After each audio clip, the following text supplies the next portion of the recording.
যারা আজকে এত বড় ক্ষতি করছে, বিটিভি জ্বালাই দিছে, এরা মেট্রো রেল জ্বালাই দিছে, এরা চান্স পাইলে পদ্মা সেতু ভেঙে দিত, শুধু চান্স পায় নাই। বঙ্গবন্ধু কন্যার কাছে ক্ষমতা ভুল শুদ্ধ থাকলেও উনার কাছে ক্ষমতা নিরাপদ, আর এদের কাছে ক্ষমতা গেলে কি হবে এইটার নমুনা আপনারা অল্প দিনের মধ্যে, এই 2-3 দিনের মধ্যে দেখছেন। অধিকার ছাড়িয়া দিয়া অধিকার রাখিবার মতো বিড়ম্বনা আর নাই, এইটা রবীন্দ্রনাথের কথা ছিল। এইবার এই পরিস্থিতিতে প্রমাণিত হয়েছে যে অধিকার 18 সালে মাননীয় প্রধানমন্ত্রী ছেড়ে দিয়েছিলেন, যেটা গেজেট করে বাতিল করা হয়েছিল।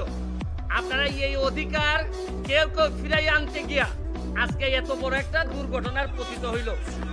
সবই ঠিকঠাক মতো হইল। আপনারা এই মঙ্গলবার এই জায়গায় দাঁড়াইয়া বলছিলাম যে প্রধান বিচারপতির রায় পর্যন্ত একটু ওয়েট করেন।